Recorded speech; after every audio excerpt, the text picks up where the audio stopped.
every month we have this more concentrated influx coming into our being because of the alignment of the moon through our specific constellation that holds those bespoke stellar influences of our human makeup, of who we each are right now. And so because that comes in, we have the opportunity to transplant that into us if, we save it as a physical essence and don't expel it, and we nurture it as a more etheric essence with our thoughts and emotions, and we're transplanting that into the body to have an upgrade experience every month.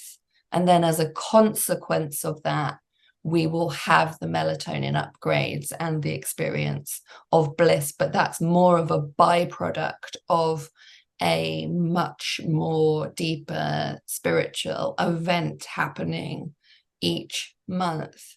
Hello, everyone, and welcome to this episode of Influential Book Reviews. This is MLAP, and I am Kelly Marie Kerr. Today, we have a very interesting book. It's called The Dayspring of Youth by M. So it's an anonymous author, simply just going by the letter M. And we assume that the author decided to remain anonymous and not give too much of themselves away because I guess historically it's been controversial to discuss some of these themes. The book is 233 pages long, and it includes information about our early atomic makeup and evolutions through various light bodies, all the way back to Lemurian times. It's also a bit of a treatise on how to access the inner fountain, which obviously is also known as the sacred secretion or the Kundalini of the East, and discusses the many forms of yoga. So not just the physical asanas and postures, but it really begins to unpack and explain on quite a deep level in some places about the different true yogic traditions, with a focus on the union with the divine in and through everything. So coming back to that word yoga and how it really conjures up the idea of focusing on uniting from the point where we came from. And I will begin with a quote, and then we can start discussing, unless there's anything you want to say first. Nope, we're good to go. We can go right into it. So. Okay. The book says, "We do not wish to disturb anyone's faith, but we suggest that would man only learn to think inwardly and seek his own kingdom of heaven, he would read therein the original books of the great world teachers that have not been altered." So there we have the author speaking of the inner kingdom and the importance of seeking that. So, I mean, what do you think of when you think of the kingdom? What does that mean for you? Because that's quite a big symbol on its own, isn't it? Yeah, no, it really is. I think for me, the kingdom, immediately I go into like a domain, a dimension, um, just a place, right? A jurisdiction.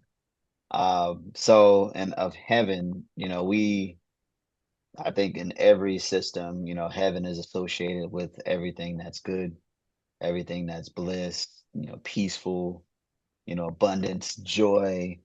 So for me, it would be, a place to where you have all of these, like, Nirvana, just, there's different names for what that is, I and love Yeah, I love that word dimension. I don't think I'd ever considered a kingdom as a dimension, but that's so true, isn't it? Like Yeah. that that inward dimension, that Mhm. connection point where it's just pure light and love Right. is, kind of the holy sphere or the holy inner kingdom. Mhm. So, what does it mean to seek that, to seek the inward kingdom or the inward dimension then? I think for you, well, in general, the opener that you spoke of, which for me, yoga, there's maybe like the exoteric teachings, right? Or what you just hear about, right? Unless you do an in-depth study. I wasn't too savvy as to the intentions or the actual esoteric practice of yoga. So not if, but the fact that it's the uniting, right? Mm, That is the path to your own kingdom of heaven. It's a path, right? Like mm, a way of getting back. So the seeking can come through maybe study, inward, like you said, inward reflecting, meditation, yoga can get you there. And now thinking, towards, what that is. What does it mean to seek? Right. mm, And then if you look at kingdom as like a dimension or a place, and then heaven being bliss, joy, oneness, so that mm. to me kind of comes together, the yoga, the seeking, the kingdom, and the heaven aspect Yeah, kind of because I makes sense guess now. we do have all of these tools that can help us with our seeking and our searching, and all of those things you mentioned are tools for that path of seeking. I think with physical yoga, it's really interesting because when I was kind of doing that at the beginning, it wasn't because of at the beginning of my, journey, as it were. I wasn't really doing it for the specific reason of seeking God, but that was the platform that led me to everything else that then, did bring me to that final place. Like the physical yoga was the first kind of like step. And then that led me into research about the Essenes and the other limbs of yoga, and reading the Bible more and reading other sacred texts more. And just, it's funny how it actually became a real solid foundation for all of the layers that came on top of that. So then what with the outer kingdom? I mean, in this quote, they're saying, to seek your own kingdom um above, something else. And we can say that the inner kingdom obviously is the God or the divine in us. So then how do we consider the outer kingdom? I think Is that's that the interesting. Yeah, distractions of the world, or is that something else entirely? oh man, that's beautiful. I was reflecting and having a conversation with one of my friends, and it's kind of this thing of like, you have people who take the position, a strong position against the ego, and I was telling him how I feel like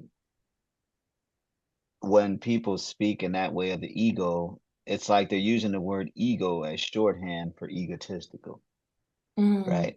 But when you look up the definition of ego, it's really like that part of you that can decide, right? So that doesn't make, the part of you that has memories. So it's like that's not necessarily, you can't really truly put that in a bad category, right? mm, But there's like you can, destroy the ego, starve the ego. One of mine is transform the ego. Maybe mm, I've heard teachings that talk about transformation of the ego to the divine ego, from the grosser to the, the more enlightened, ego.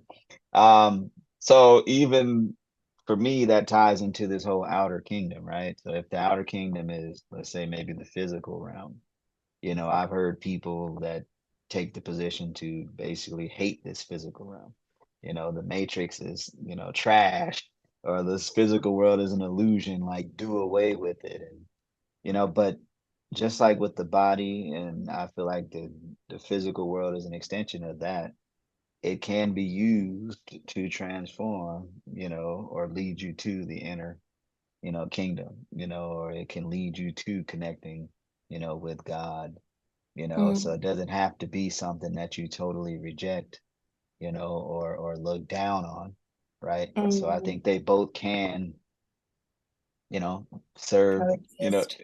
coexist, which they do, but I think they both, complement each other, if I approached, agree. I you know. actually think it, in a way, it makes the path harder to try and go too hard on shutting the ego out or shutting the ego down. It's like, no, that's for me, that's not the aim, because for me, I feel like that makes the ego come back harder.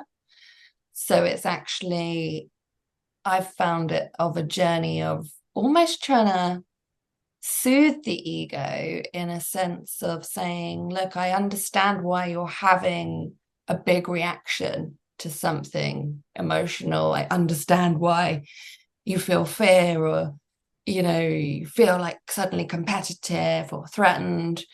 But Mhm. that's, part of, like, I'm here. I almost like the higher self is saying it's okay. Like, I understand why you feel that way, but let's find a way to move through this. Like, it's okay to feel threatened. It's okay, to feel angry, but what is the best reaction, or what is the best action rather than reaction?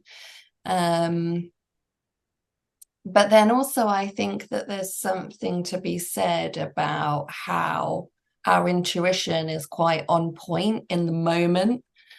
So if we immediately have a reaction, sometimes that can be um, the truest response coming out of us. Okay. Um, Yeah. if you know what I mean. So we Yeah. shouldn't Yeah. Yeah.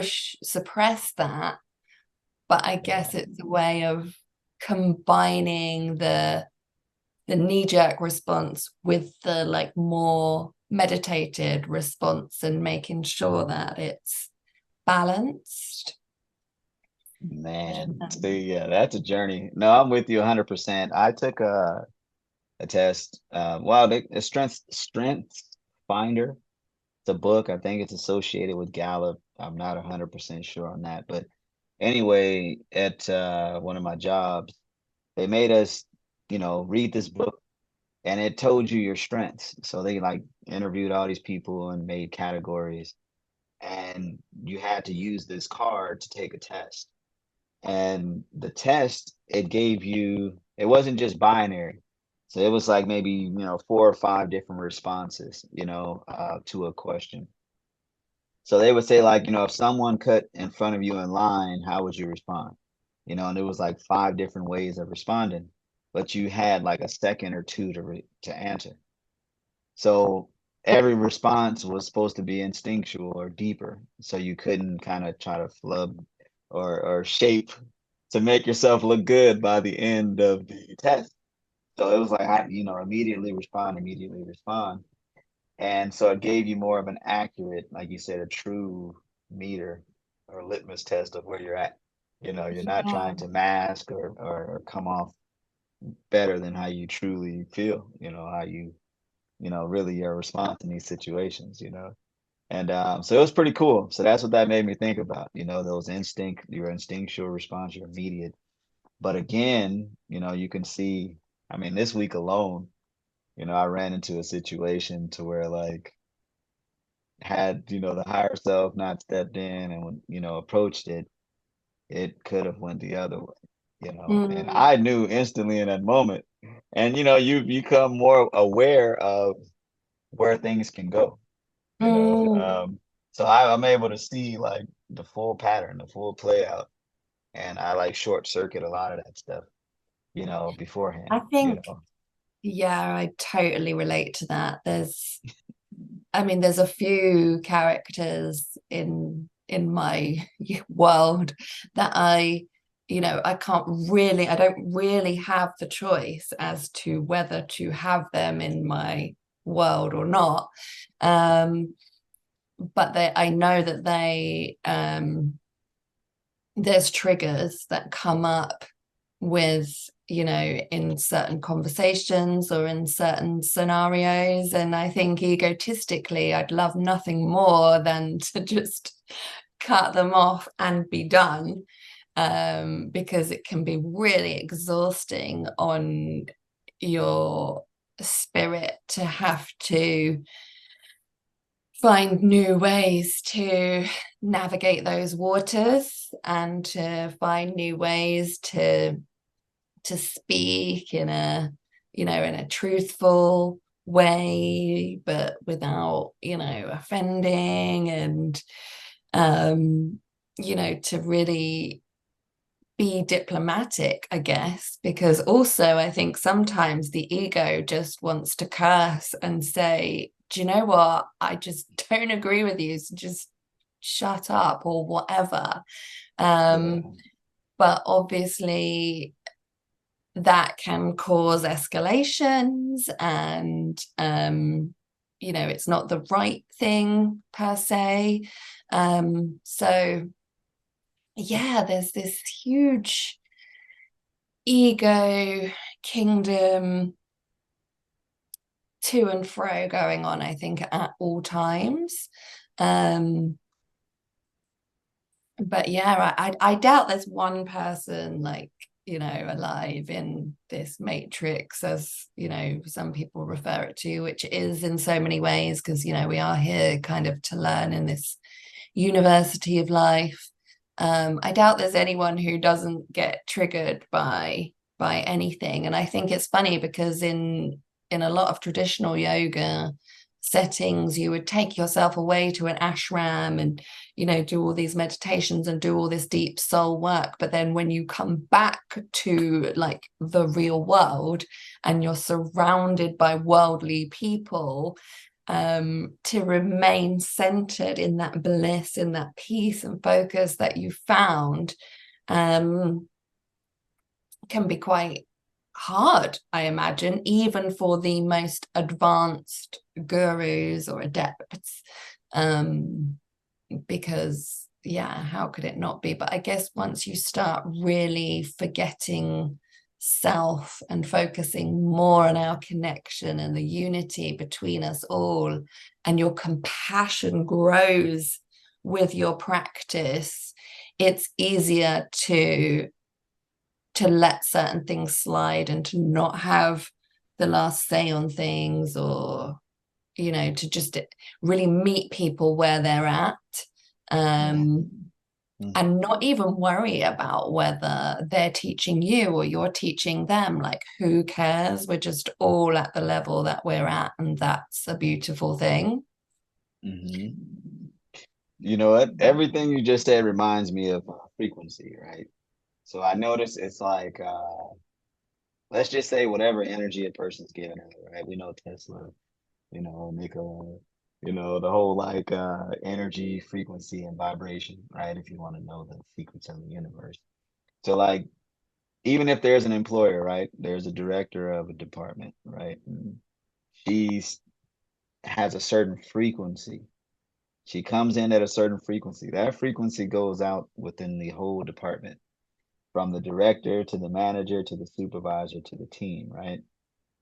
Now, everyone that's subordinate to that person's position and frequency has a few choices.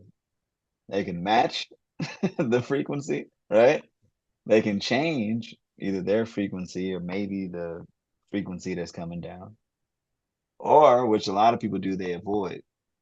So it's like, you know what, I gotta find another job. Like I gotta stay as far away from this individual as possible, right? And then there's the people who resist, like something has to be done about this. Like this is not right. Right? You laugh, are you resisting? You're like, I'm gonna resist, you're gonna lock horns, huh? No, so and then there's the people who transcend, like they see it, they're not focused on the person, they're aware of the frequency. So it's like, all right, I see what this is, there's a book talks about moving my cheese, you're used to doing this, they come in, they're like, you're no longer doing this now, you're going to be doing this. And you're like, oh man, like, all right. So now you have to adjust to the changes in the field, right? But if Mm, that director has this frequency of a dictator and like they're telling you you matter, but they're giving you this cog in the wheel energy, right? mm, And it's like, all right, I don't feel valued, I don't feel appreciated. So it's like, what are you gonna do with that, what you're feeling now? Are you gonna yeah. transcend it, change it, match it? These are the things that you can do, and so once I started learning that, that's what kind of helped me, like I said, this week. Because I saw where this person was at, and I'm like, all right, yeah, all right. So then I came with love. I came with love. I said, hey, man, I'm just, showing my love. That's all this is. It's nothing more. So the next day, I knew that I was going to encounter this energy. So I wasn't going to carry it over into the next day. So as soon as I saw the individual, hey, how you doing? Good to see you. And that's where I was at. And in their eyes was like this relief too. You know what I Yeah. mean? Like because we're cool and we don't want that, but the situation that arose almost put us in this new energy where things would have been crazy for a while, and I saw it and I'm like, yeah, we're not doing that, and so I, find a lot of situations like that. But to me, that's a part of that inner kingdom. It's invisible, but some people can see it, you Mm, know, and then but that's what's influencing, this outer kingdom, right? mm, So that to me is like kind of what that all ties into. It's not really just what's inside of me, it's what's on the other side of all of this, right? mm. And that's what influences, the things that develop and take place, in the Yeah, world. because I think if you could actually visualize the inner kingdom, um, I would see it as being like, that shining light inside of us that's actually radiating out into the outer kingdom. So, the harder, the brighter we shine and allow that inner kingdom to radiate outwards, the more that has like a knock-on effect in the world around. And obviously that comes back into manifestation when we were talking about As a Man Thinketh, the James Allen book. I think when this inner kingdom is really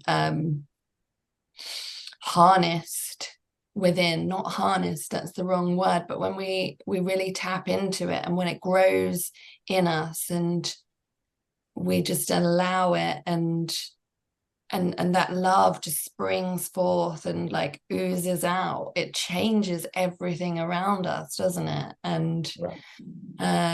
although we will still come against certain obstacles, and this book does get into the reasons or some of the more in-depth explanations of why maybe there is an adversary, um, and an energy of an adverse energy coming through. It talks really deeply and like even into an atomic level of saying, there are certain atoms that have adverse energy, which is something that I hadn't really considered before I read this book. And just before we went live, I was saying to MLAP that I haven't read this book for quite a few years, because the first time I read it was when I was researching for the God design, because the title jumped out at me, the Dayspring of Years. I thought, I bet that's tied into the inner fountain, you know, the Holy Grail within us and all of those things. And but when I reread it to refresh, to make this video, I realized that there's so much more in it that I hadn't really noticed or been in a place, had the context to understand before. So actually, I think this would be a good place to move on to our next quote. So on page 15, the book says, "The body is a composite form built up from many sources and periods of past and present experience. In our practices, these are reviewed. The lower centers represent the lower periods and our animal nature, and are situated in the lower part of the spine. The centers above the navel represent the more developed states of evolution and consciousness. These lower centers must become our servants, not by conquest, but by control. If we fail in this, they will disturb and try to dominate us, thus making us not godlike men, but beasts. Life will not be fully understood until we recognize the living forces within us and transplant atoms of a higher nature into the body. This will eventually help humanity to become the personification of justice." So I know that's huge. The things that really stood out to me reading it that time over was actually how kind of actually strong some of that language is. We don't really speak, I don't think, a lot of us in this kind of like strict, really like stern way. You know, if we fail to you know, make our lower centers become our servants, they will disturb and dominate us, and we will become like beasts. I mean, that is very harsh language to use. That's not, you know, how any of us really speak in the everyday world. It sounds quite old school church vibes for me. Yeah. But No, that's good. I Go ahead. know I know what they're saying. Mm-hmm. And there is, you know, there's obviously logic and truth in that, but I would never put it across in that way. So that's interesting. But what do you take from that? No, again, it gives me, for me, it's like what you would say to troops if you're about to go to war or something. Like we must dominate, not by conquest, but by control, like we're gonna make this happen. You have to rule over these lower centers, but if they dominate us, then we'll be beasts. We're gonna be no good, so we must, not by conquest, not by a gradual process, but actually by controlling this energy, like now type of thing, so that it gives me that kind of stoic, like vibes of like we like just ruling, like dominating, like it sounded like a battle. I could totally hear like this being said, like before Yeah. someone goes and takes over something, so I was getting fired up over here as you were reading it, so that was cool. It's quite something, isn't it? It's quite the motivational, But on the nose speech. so if you read the that one where it says, these lower centers must become our servants, not by conquest, but by control. If we fail, and this they will disturb and try to dominate us, thus Yeah. making us not godlike men, but beasts. Like that is a speech that you give to your troops, so that section right there was really cool. I thought I was Yeah, watching Gladiator or something. it's so true. That's exactly like what I had in mind was this like a priest 200-300 years ago standing up on his little altar, terrifying the congregation. Um, but now that we're in more of a collective consciousness to put that aside and think about, but what do those words really mean? He was saying, okay, that the lower centers, are the ones that represent our animal nature and the past. So that's what we're trying to take control of. So I guess in a sense of thought and frequency, those are and we know that the root chakra is related to security and fear in its lower phase, and that when we overcome that, we can establish like a foundation of real security and knowingness of our position and importance in God. um but what does then to you, controlling the lower centers or the more carnal thoughts look like? All right, so I can always see for whatever reason how either side of the pole, right? You can.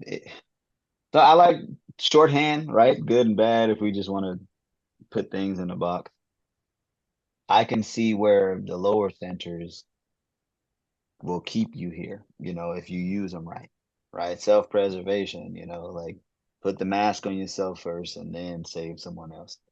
Take care of home first. Make sure you're grounded. Make sure you're good. That's most of us, well, all of us got here based on these lower centers, right? You know what I Yeah. mean? So it wasn't a lot of cosmic stuff going on, people that came together and how we got here. So a lot of us got here through those lower centers, and when you start out, as much as little ones are angels, they're down there, energetically, and that's where the past element to me makes sense. You begin to learn the ego boundary, which is another thing that's interesting to me. In psychology, they talk about the ego boundary, right? So it's when a child learns where they end, basically their extensions. You realize that the table is separate from you. Your mother is not who you are. You begin to learn self and the separation. But, in the teachings, there is no separation, right? Yeah. So it's very interesting how the child develops and how our psyche develops over time. In that regard, but I don't see, like we said, the real downside of the lower centers, but I can see the downside of allowing them to control you, right? Mm. Because a lot of that deals with cravings, like just certain things you want, whether it's food, right? Saying that we'll start craving certain foods that may be good to the palate, you know, but we know they're not good in terms of thinking holistically. It's definitely not good for our arteries and, vessels and the heart. And, we can say alcohol, right? Everyone knows it's a toxin, but it's a certain thing that you feel when you drink it. And that's what people are going for, and they push out Mm. the effects. I did a study on alcohol and how it travels through the body. And, it's very interesting. The whole idea of alcohol, which is shorthand for flesh eating, which I found out. So it's essentially something that eats flesh. And basically it's extracting the essence from a person. When I did the math on it, I was like, that's pretty intense. So like people use alcohol to make tinctures, right? To extract the essence from things, right? So Yeah. like Oh. could be something going on, right? So like that's why, and then your spirits, whatever, you can go all into that. But I ran into experiences to where I need to leave this alone for spiritual reasons, not just even with the body, but I know how it travels through the system, you know what I mean? But Mm. my animal carnal nature was like, hey man, you know it's a good time over there in that bottle, and so it's like being able to control that, not, drinking your way into some health issues or to where like you're no longer yourself, and I've definitely witnessed that. So I just think again being controlled by it is more of an issue as opposed to the lower centers themselves being an issue. Yeah. Because obviously we have them. If maybe it wouldn't be there if it was that bad. You know what I mean? So I think it's the not controlling part that could be an issue. Yeah, definitely. I think the lower centers are, completely necessary as well. And like you said, in even according to the way that this person's putting it across, is that, that's where we've come from. So, we should be grateful for where we've come from and the experiences that we've had thus far. And um, I think there's certain spiritual teachers who explain the cycles of evolution and the cycles of like where we're at as a human consciousness in terms of, we've probably destroyed ourselves before and then, had to build up from scratch. And, obviously there's certain ancient civilizations that point to that being the case, that I was watching one recently with Greg Braden about how they were finding skeletons that were in flight position, and they were finding all these ancient shells of like what looked like atomic bombs. So obviously man made that invention, and then potentially what he was insinuating was that we wiped ourselves out at some point in time. It's certainly not implausible that that's the case. And, obviously there could have been natural disasters as well that wiped us out. So I think it's really important to have the lower centers to give us a gauge of what's real, what's a real threat opposed to what's a threat of the ego. So he then, or she, I'm not even sure if this is a male or a female author, again, it's just the letter M. He or she says that life will not be fully understood until we recognize the living forces within us and transplant atoms of a higher nature into the body.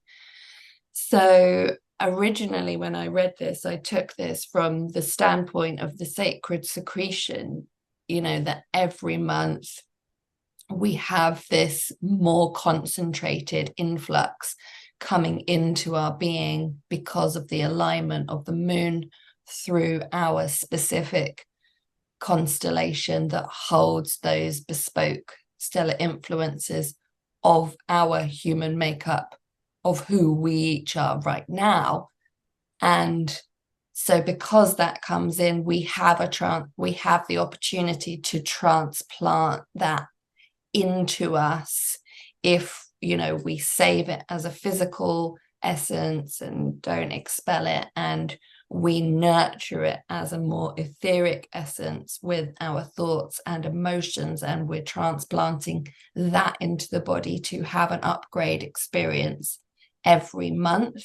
And then as a consequence of that, we will have the melatonin upgrades and the experience of bliss. But that's more of a byproduct of a much more deeper spiritual event happening each month.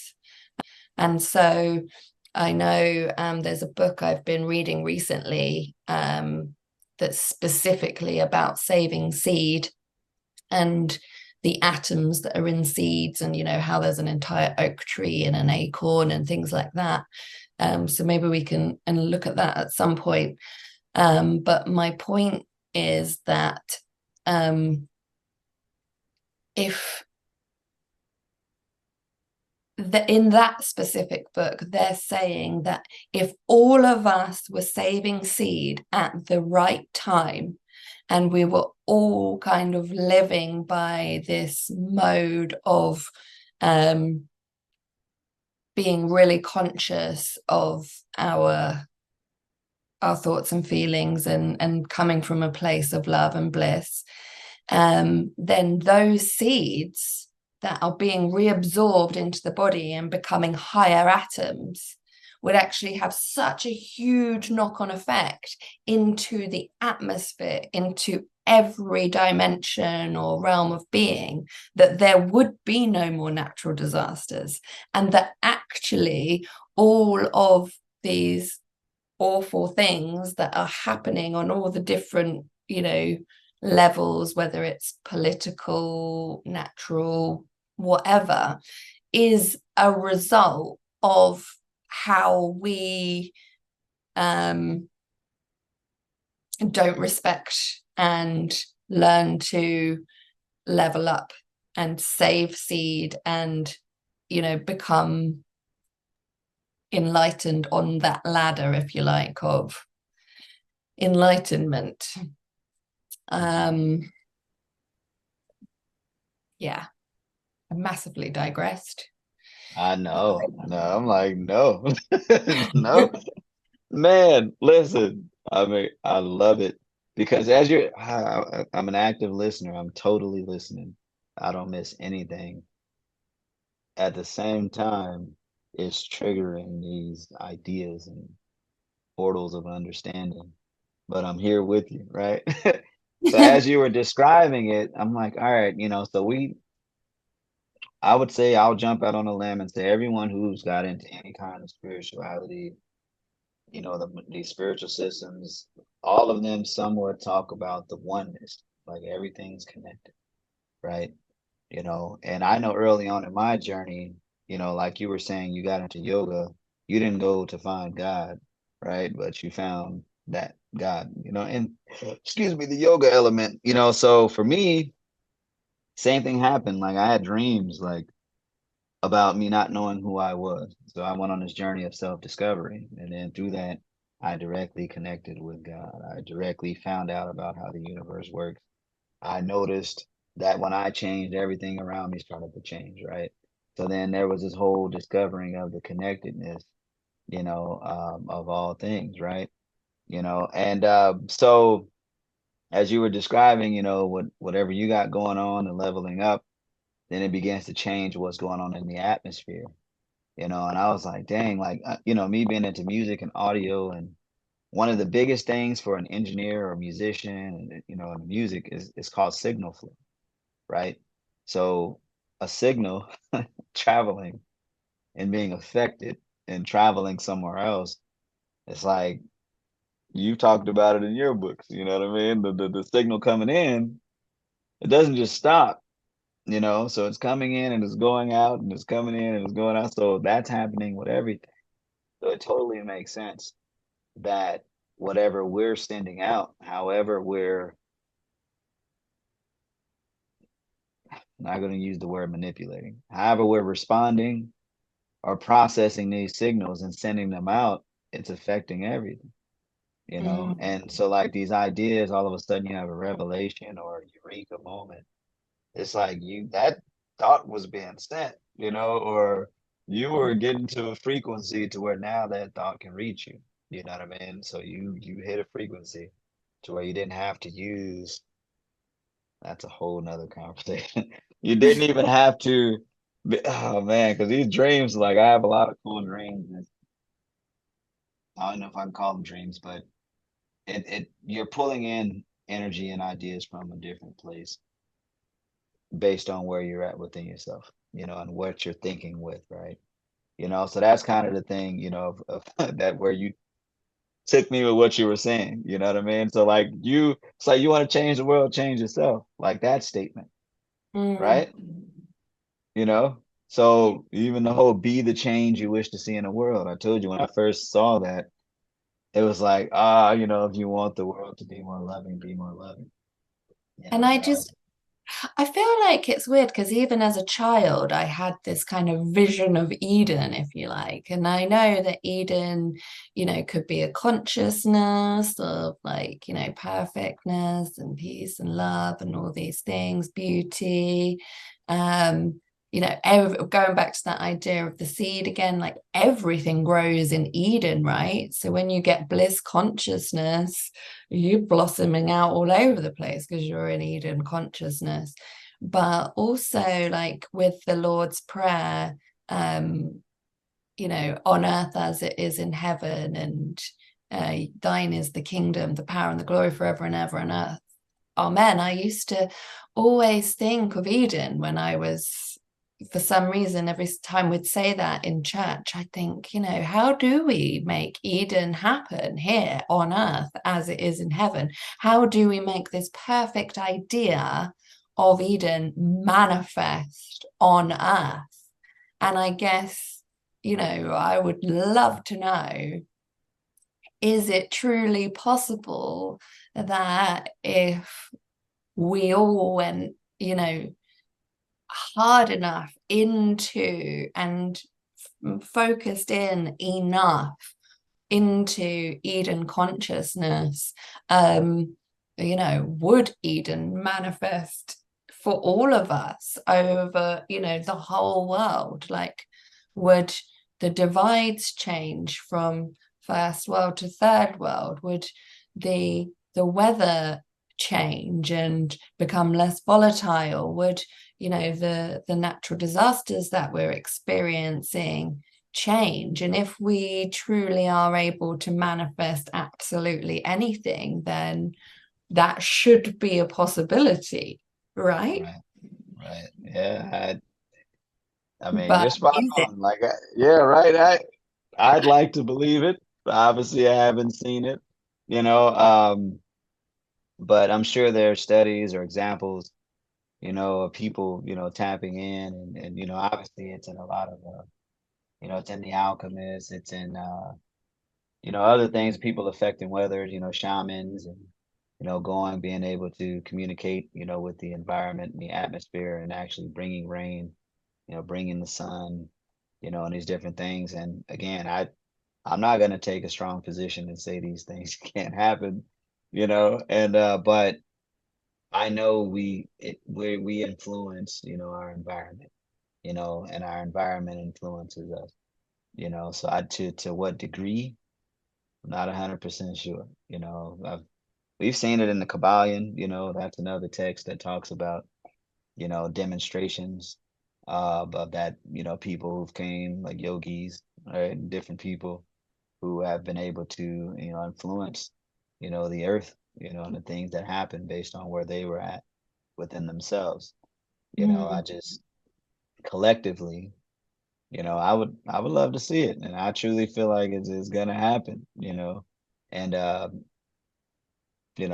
again, because it wasn't always like this, right? But when you read or you study about the Atlanteans, and they do speak of things like that. Things were tipped because they reached a level to where their technology and the people, they were advanced, but there were certain things maybe to where their lower centers started to take them somewhere else. And then it mm, was like, all right, and then things flipped, and I could see that happening, like the reset kind of thing going on, and yeah. but Because it I it guess that brings up the argument as well of, did we evolve, or did we devolve? the devolve, Um, right? Yeah, you yeah, we right, are but all gods. We all have these superpowers that, are dormant. So actually, did we devolve from something, much more kind of, I guess, powerful, into the state that we're in now? Like maybe we're more animalistic than we've been, but I guess there are, places in history where it shows us as a race being a lot more barbaric. So you could say that we've evolved in some ways. But then if we've lost our intuitive and telepathic and more spiritual tools, then maybe we've devolved in other aspects. Yeah. I personally, I think we have devolved, you know what I mean? And you know, when we look at the whole devolving thing, right? You know what I mean? Because you can see how that can happen. It doesn't take, you know, much for that to happen. You know what I mean? Like again, alcohol could take you there. You know what I Mm. mean? Giving in too much to the lower centers can take you there. You know, a disaster can take you there. And obviously, if the lower centers are tied to these disasters, right? Yeah. You see where that can happen, right? You know, so but it seems like the natural progression, just like they talk about aspiring in the Dayspring and youth is a big thing of, you know, aspiration, you know, climbing, you know, returning back to the higher essence of things. And so that's like the natural progression, you know. So if we were already there, you know, it would be more of either that, you know, we wouldn't, I don't see any goal really being to descend or to devolve, right? Mm. You know, so that doesn't seem to be the, you know, I haven't seen anything really do that. Like I've seen it go up and down, right? You know, plants, they don't, they don't, but I haven't really seen them just here and just keep going down, you know, usually like they go through their peak and then they may come down and they produce life and, you know, come back again in a different form or something. But it seems to be this up down thing, right? You know, Yeah, so it could be that we're on a curve right now, and that will come back around. And I guess that does tie in with Christ, and how in certain teachings some people recognize that there's been many kind of Christ avatars throughout time, or different people that have come in each cycle who are kind of what this author calls the personification of justice. I you know, the personification of justice, if you go back to it, you know, that maybe is not just again this one individual that's coming back, you know, which again my foundation, you know, is in the church. So we, you know, we're taught to look for this one person, you know, to come back and to save us all, you know. And so, but when I look at it, you know, even they were saying there were many Christ or figures before he came, you know, and so there's a lot of different teachings that kind of represent that idea that, you know, it's not, maybe it is the same person returning, or it's someone like they said tapping into these atomic intelligences, which mm, is very interesting to think about, right? So mm, if there are certain atoms of a higher order that we can bring into our being, you know, or certain atoms of a higher or lower order that's within us, then there's this whole becoming the master of both type of thing, which I know they go into, right? And find that middle path, right? So like yeah, that to me is very interesting because it's like it's almost like having a hard drive, you know, of ancient wisdom, right? So it's yeah. like if so like here, you know, it talks about these atoms, right? You know, of these past periods, you know, that you can that we tap into, you know, to be able to represent that personification. Is there a potential for us all to be that Christ avatar? That's beautiful. I love all of it. It's like, right, because there's positions. I always like to say positions, right? And I don't have to attack your position. I'm gonna look at the camera. I don't have to attack your position in order to advance my own position. That's something that I've learned, right? So I can stand on what I stand on and get through this life, right? I don't Mm, have to attack your position, you know, in order to keep mine where it is. So mm, get that out of the way. So I find it interesting, right? So some positions are our essence, our nature is good. It's divine. But things can throw us off. Other positions are you are naturally a beast. We're naturally bad, but you can do good.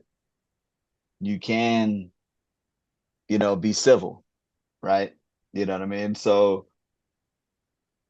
I've seen both positions. I think it's strange, but I can speak for myself. My heart, my tendency isn't leaning towards being beastly and just doing people wrong and malice. And I'd have to go through something to put me there. And I still can't stay there too long. Right. And it doesn't, that's not my natural resonance. Everything about that just not sit well with me. So I'm usually like a peacemaker. I'm always, hey man, like we gotta find a soft place to land and work through this. Like I do not want to move with this energy. It doesn't feel good. I don't like it. So I'm always trying to get back to that place. But Mm. to speak collectively for humanity to say humanity is naturally bad, that's kind of the idea, right? So then that's why like post Eden, after the fall, everyone is basically not good to the core. We're all sin. Everybody's this way, but we have to go through this door in order to get back to our essence of actually being naturally good or being restored Yeah, to righteousness type of thing. So that's it's true. I feel like it's probably quite counterproductive to say that we're all bad and we've got to find the good. I think if you look at the way that even children operate, um, they respond so much better to praise and encouragement than they do to, condemnation and the right. hard line. Mhm. So, I wonder if that's something that really religion on the whole has let us down on by, instilling this kind of pathetic mentality of that's really catching of like, you're all awful people. Like, but you can do some good. Yeah, I feel Yeah. like we need to flip that on a large scale. And it's like, no, we're Yeah. all good, but Mhm. sometimes we let ourselves down, and that's okay Mhm. because it's a journey and we're all making progress, no matter how Mhm. small or big that is. Right. Hopefully, that's how my optimistic mind likes to see it. No, you said it. Like that's a big one because our experiences shape our worldview and our belief system. And like we're saying, like it's like, bro, like most of the people I experience, man, are like super negative, Mm, and people will take a strong position and say that's just how it is, mm, but there are people who can be good. So now that's their reality that they're going through life with, right? yeah, And then if they begin to, propagate that, and get people on, and you got more of that, like the pendulum thing we talked about, that thought yeah, energy, and it's become bigger and bigger and bigger, and now like everyone believes that everybody is intrinsically bad, like, love- you yeah, know, no, yeah. But if the pendulum of everyone believing that, that they are good and that they can do good, be good, speak good, think good, feel good, da, da, da, da. If that pendulum were to overcome all the other pendulums, then we would reach that place of like, Eden. I can keep that Eden consciousness. I can stay centered in a place of bliss and acceptance and love in my dealings with people and situations. Um, so I guess that's what being in the world, but not of the world is. It's radiating from a place of your inner kingdom where you know that love conquers all, I guess. oh man, that's lovely. I'm gonna say something, and there might be a really cool shift, and I experienced it years ago, and this minister, he made a statement, and it made me think of this movie. I think it's called Source Code, but it's this idea that your consciousness is being projected into this experience. So you are truly not even here, right? So it's like you're not of this world, but your consciousness is being projected into this vessel, so that's in the world, not of the world. So it's like you get to experience the locality of being here, but it's Yeah. really just your consciousness that is in this experience. But you, really you, are not here, you know? So if you So can take there's that and you like a actually experience, VR, yeah, yeah, it's situation. like just imagine you're, a laser light, right? And he did that example. He had a laser light and he kept pointing around the room and he's like, "Where's the laser?" And people are pointing. He was like, "No, the laser is coming," you know? Uh, So it's like, yeah, oh shoot. It was like, so that's like what's going on. Like we're being animated. This body is being animated, because of the projection of our consciousness from another place. And I was yeah, like, dude. So it was a crazy shift, man. And even thinking about it now, it's like, bro, that's like I want to believe I'm here. I'm not somewhere else being projected. I'm right here. So it's that locality. You get to experience time. You get to experience the physical world. You actually are fully convinced that you are here. And especially because everyone else is fully convinced that we are here. So that yeah. sells it even more. But what if it was all a lie? What if we are in a tub full of liquid, like hooked up to something, right? You know what I'm saying? It's possible, but it's just Yeah, funny. It's an inner journey. Like, it's wow, that's definitely interesting. on some level 100%, it's a matrix of sorts. I'm sure of it. I've felt like I've noticed these glitches in my own life where I'm like, wait, that wasn't what it was a minute ago. Like, Hmm. what just happened? Yeah. How did I jump onto a new strand of reality? I don't know. Um, Mm. yeah, it's a lot to try and navigate through in our minds, isn't it? Okay. Okay, so we'll jump across to page 17 now with a quote that says, we often hear about the return of a world savior, yet are unaware that each man is potentially his own savior and possesses atoms that germinate in his mental atmosphere, the qualities of supreme enlightenment.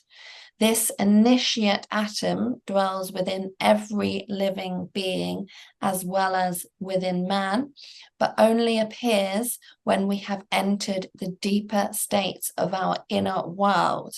So then, slightly later in the book on page 22, it tells us more about the initiate atom, and it tells us that in the left ventricle of the heart rests the principal atom.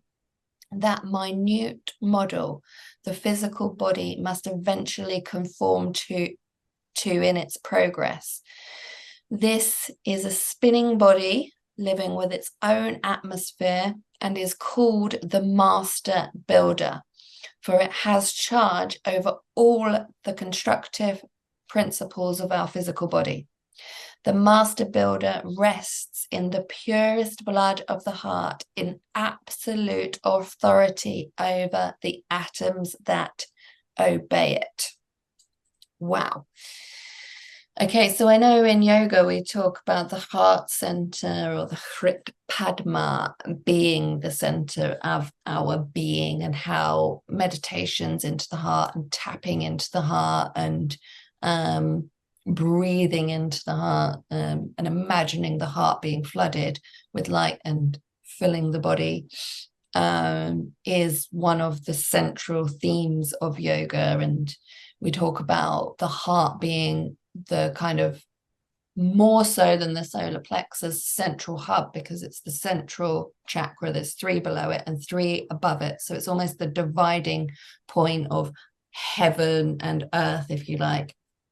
And obviously we know that when the heart swells and produces oxytocin, that is the kind of catalyst for the upgrades of those biochemicals of enlightenment. So we know that the heart is absolutely huge in our paths, in our inner alchemy. But before this book, I had never considered a principal atom or a master builder atom or an initiate atom. And again, coming back around to this book this time, I was really, it really jumped out to me about this initiate atom that they say is in the left ventricle of the heart, living in the purest blood, that has authority over the atoms that obey it. I'm going to let you go first on this. What does that all mean or conjure up for you in your mind? I mean, it's a lot of beautiful things. I mean, obviously go back to my foundation, of Christ and the heart. That's always a big thing. The production of Christ, life is in the blood, the chief cornerstone, the master builder. So that kind of idea, but that he's the head, like that runs everything, So, but I like the idea of like how that it seems to be a parallel, to how they speak of Christ, and what Christ does and the capabilities, in terms of like building up, just because you break it down, you look at it, it says how, that this master builder, this initiate Adam has absolute authority over the atoms that obey it, So then it's like, all right, well, establishing communication, or what, when you think of, any kind of bad things that shorthand, right? Bad things that happen in the body, whether it's clots, whether it's, tumors, it's, you know, things that you don't want in the body, what's going on to where these things start getting built, right? And can you destruct them? Like break that down. We don't need that, or I want to build, more muscles, or I want to, get rid of this fat. You know what I mean? Like, how can you get involved with the communication in terms of the building of the body? Other books, books, the word becoming flesh, the regenerating, the rebuilding of the body. So if we Mm. take all of those teachings and tie into this, conversing with this initiate Adam, this master builder, can we direct all of that awareness to this Adam, and get things accomplished? It's like talking to a coworker as opposed to talking to the boss type of thing. Now we know there's a boss that we Yeah, can go take our energy and, request to. And so that's what go. that makes me think about. Yeah, to just go and talk to the master builder in the left ventricle. I mean, it makes it sound like so obvious and mechanical. Um, and it's weird because I feel like depending on where you look, there are different theories on this. Again, the book that I've been reading, I can't tell you the title because it's in Sanskrit and I have no idea how to pronounce it, but I will find a link or something so I can put it below for anyone who's interested. But it says that the zygote seed, so the sperm that, basically becomes us, has its roots in the pineal.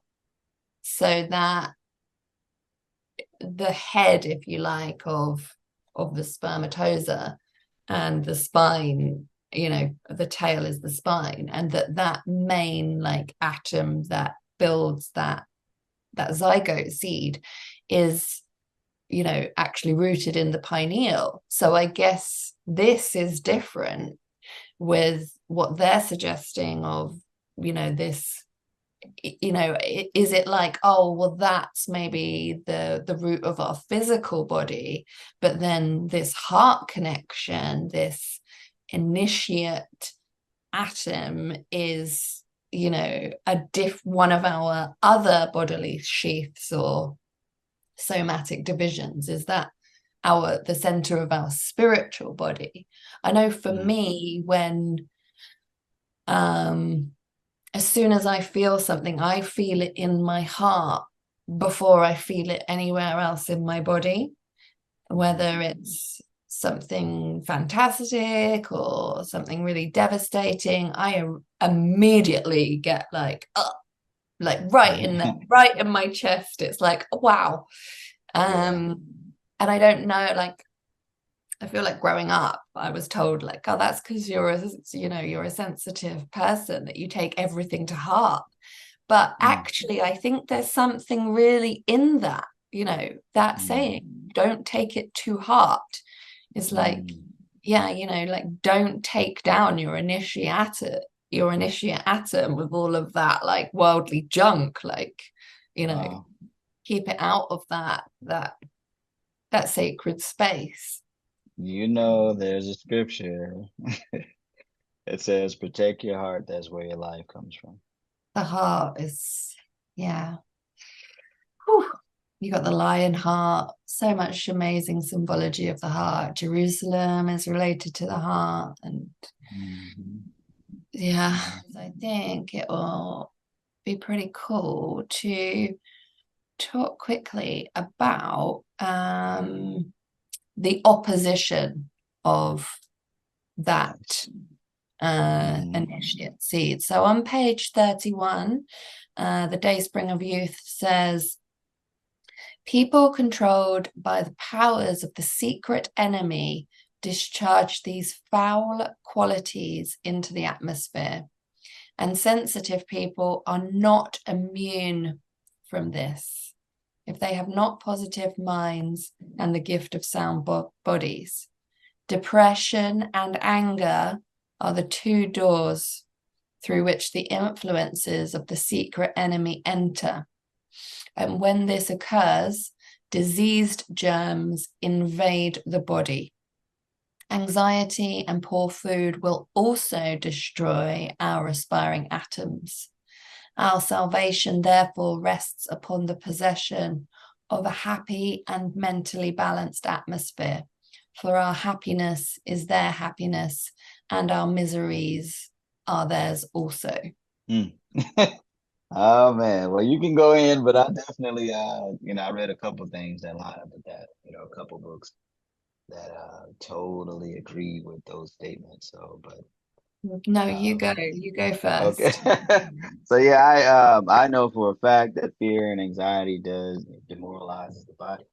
It breaks down things.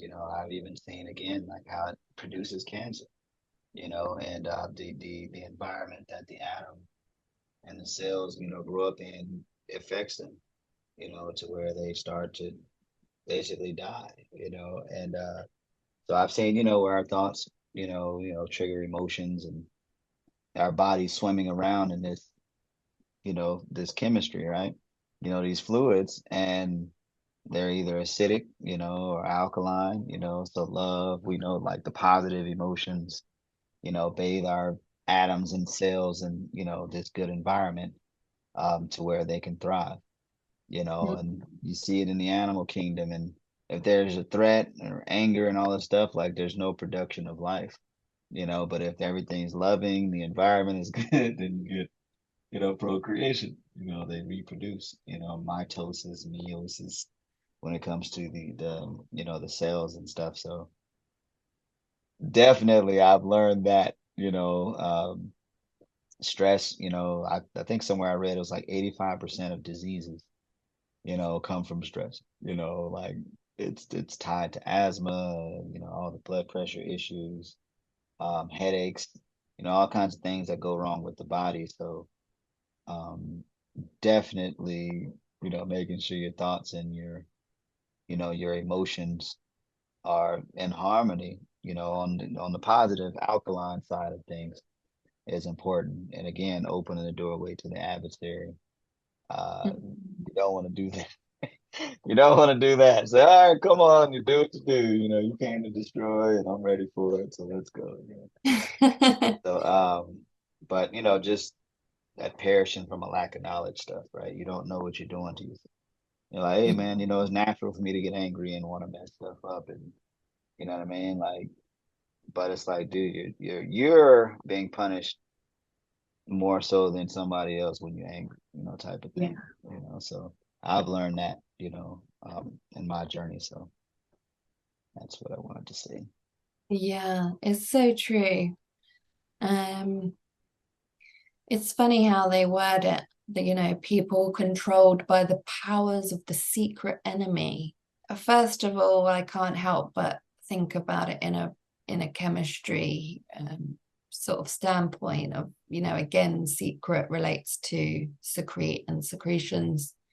And, I guess in that way, cortisol, as our kind of fear hormone, um, when that's out of whack, like the balance of cortisol is and epinephrine as well as the hormone of fear, when they're out of balance, they do like actually, wreak full-blown havoc on the body as a physical vessel. And then I guess underneath that, you have this, well, light is kind of directed by our thoughts and emotion, and then atoms, are manifested as a byproduct of that. So, we're basically inviting those microbes or um, diseased germs, as they've called it here, that will upset the aspiring atoms,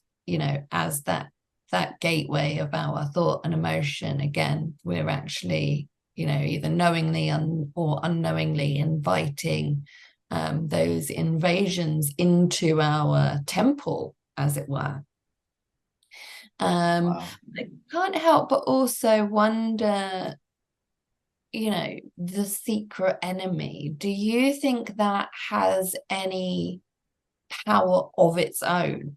Or do you think, it's more of a case of, because I know, especially religiously speaking, in some of the stricter realms or sects within religion, they'll talk about, oh, like we've got to come against the devil, and we've got to, deny the devil, and don't worry, like, the devil can't get you, and we've got to draw out the devil and exorcise the devil and all of these different things. But is it a case of the secret enemy or the devil has a negative power of its own?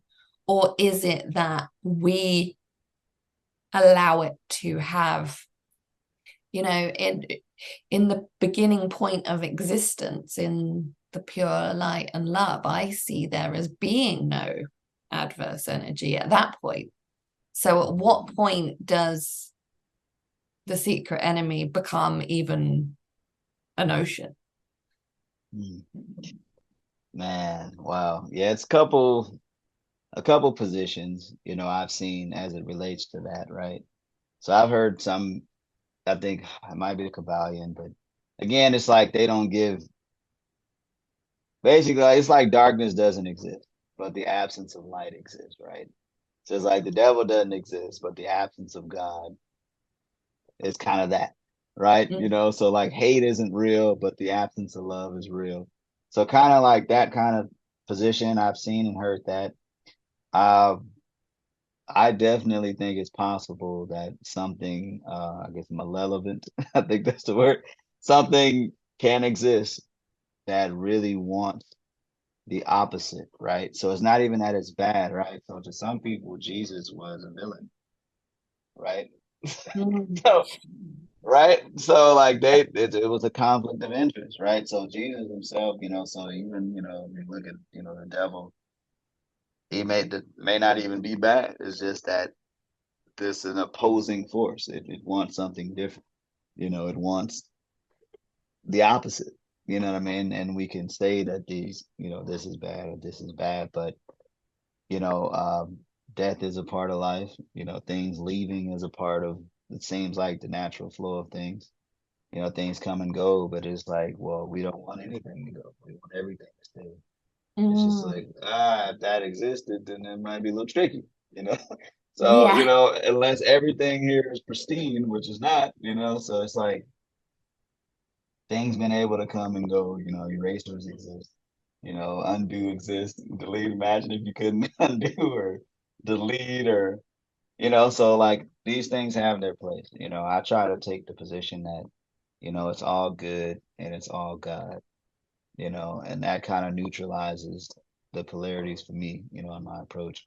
Yeah, it's true. I always center myself with the mantra, God is good and God is all, therefore all is good.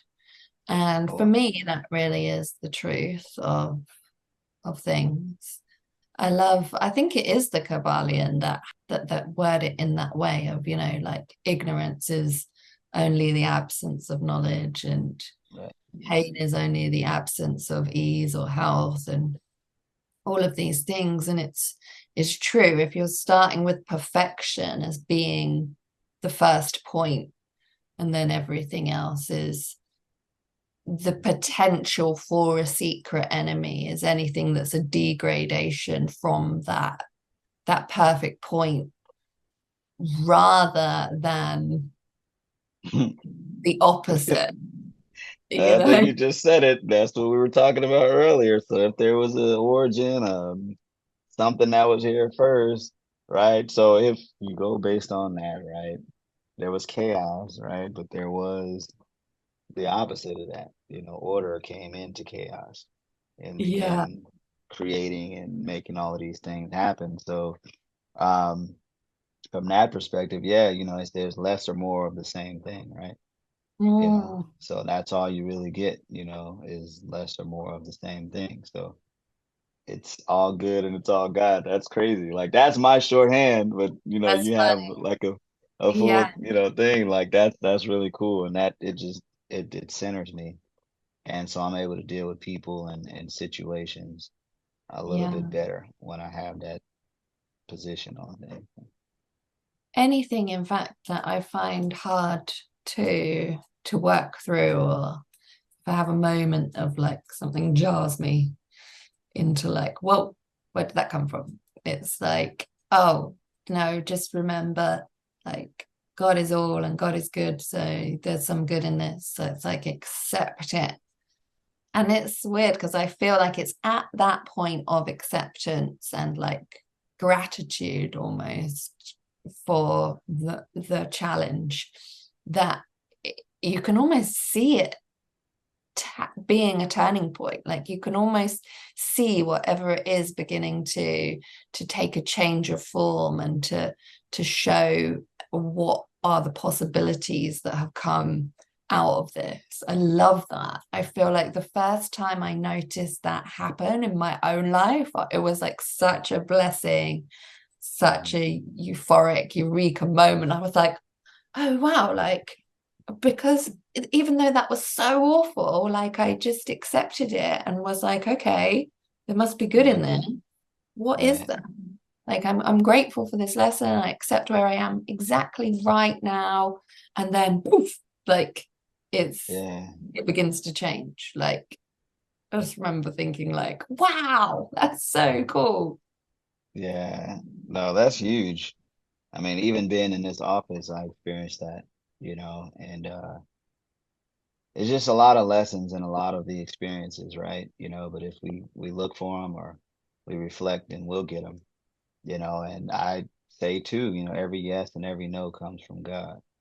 I still can't believe, I mean, I can believe it because of course, why wouldn't it go that way? But it's so cool how, the office story, how it all I, came together in the end. I just love it. Like gratitude on the next level for those kind of situations. Maybe we should like share that next time. But I think we better definitely. go because I can hear small footsteps upstairs and Yes. I'm going to get interrupted any minute now. Yeah, so thanks everybody for listening. We hope you've enjoyed this book review. Again, I will put the link below to The Dayspring of Youth by M. And I will say that we have only scratched the surface of this book. So for anybody who's looking for a deep dive into some serious atomic and the book really does cover a lot of different theories and ideas and paths to our ascension and accessing that actual kind of spring of youth or fountain of youth, as it were. So yeah, if you're interested, I will post the link below. And yeah, thanks very much for watching. It's an honor to journey with you all. Namaste.